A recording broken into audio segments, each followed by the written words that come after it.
Gjatë muajve të ftohtë, flokët përballen me tharje, elektrikim dhe dëmtime të shkaktuara nga temperaturat e ulta dhe mjediset e ngrohta të brendshme. Përdorimi i bojrave mbetet një ndër faktorët kryesorë që ndikojnë në gjendjen e flokëve. Bojrat jo të duhura nuk ndikojnë pozitivisht në shëndetin e flokut, në strukturën e flokut, por në qoftë se ne i përdorim bojra bimore, pra bojra pa amonjak, bojrat e duhura, ajo vetë përbërja është me bim.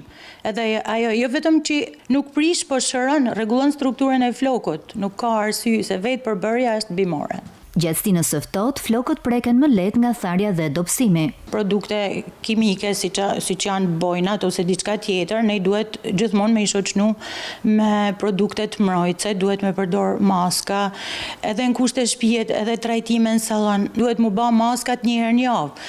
Duhet mu bë prerjet e flokëve 6 javë deri në 8 javë.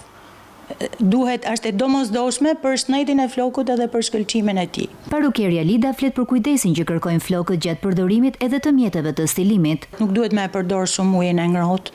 Nuk lejohet në stinën e vjesht edhe dimnit, floku dehidratohet, nuk duhet me përdor ujin shumë nxehtë, nuk duhet me përdor shumë tharset, pjastrat, pra mjetet që dëmtojnë flokun. Zgjedhja produkteve dhe kujdesi i duhur është i domosdoshëm për të ruajtur shëndetin dhe shkëlqimin e flokëve gjatë muajve të ftohtë.